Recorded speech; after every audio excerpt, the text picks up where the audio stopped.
مال الوجود بذكر الإله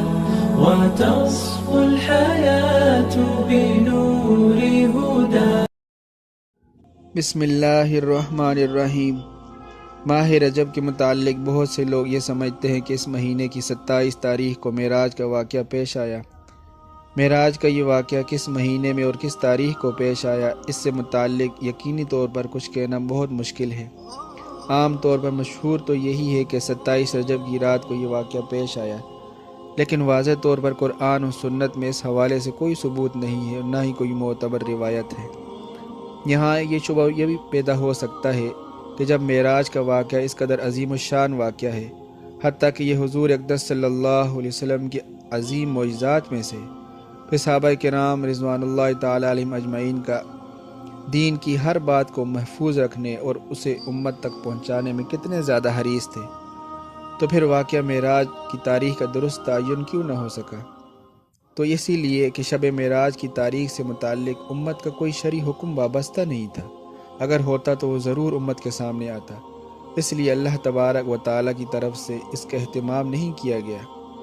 کیونکہ سال بھر کی جن تاریخوں سے شریعت کے احکام وابستہ تھے تو ان سے متعلق حضور صلی اللہ علیہ وسلم کے ارشادات امت کے سامنے ہیں اور ان کی تاریخوں کو محفوظ رکھنے کا اہتمام بھی کیا گیا، لیکن شب معراج سے متعلق قرآن و سنت میں کوئی مخصوص حکم نہیں ملتا، اس لیے اس کو محفوظ رکھنے کے لیے خصوصی اقدامات صحابہ کرام رضوان اللہ تعالی علیہم اجمعین کی جانب سے سامنے نہیں آئے، اور نہ ہی حضور صلی اللہ علیہ وسلم نے کوئی ایسا حکم دیا۔ پھر دوسری بات یہ ہے کہ یہ واقعہ معراج جو ہے سن 5 نبوی میں پیش آیا، یعنی حضور صلی اللہ علیہ وسلم کے نبی بننے کے 5ویں سال، اور اس کے بعد جتنی تک حضور صلی اللہ علیہ وسلم اس دنیا میں رہے، آپ صلی اللہ علیہ وسلم نے کوئی خاص اس کے بعد حکم نہیں دیا اس کو منانے کا، نہ ہی اس کا کوئی اہتمام کرنے کا، نہ ہی اس کے بارے میں یہ فرمایا کہ شب قدر سے بھی زیادہ اس کا ثواب ہے، اور نہ ہی آپ صلی اللہ علیہ وسلم سے کوئی اور ارشاد جو ہے ثابت ہے، اور نہ ہی صحابہ کرام نے اس کا اہتمام کیا۔ اور پھر حضور صلی اللہ علیہ وسلم کے دنیا کے جانے کے بعد تقریباً 100 سال تک صحابہ کرام اس دنیا میں موجود رہے۔ اس پوری صدی میں کوئی ایسا واقعہ ثابت نہیں جس میں صحابہ کرام نے 27 رجب کو خاص اہتمام کر کے منایا ہو، لہذا جو چیز حضور صلی اللہ علیہ وسلم سے ثابت نہیں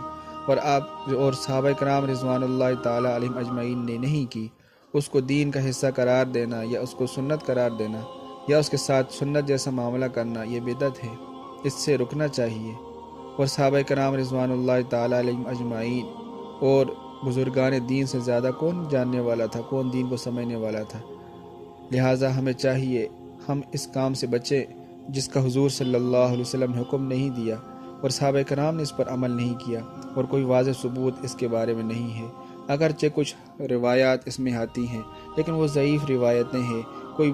صحیح احادیث سے قرآن و سنت سے اس کا ثبوت نہیں ملتا، تو لہٰذا ہمیں ان کاموں سے بچنا چاہیے جو دین کا حصہ نہیں ہے۔ اللہ تبارک و تعالی ہمیں دین کی سمجھ توفیق عطا فرمائے۔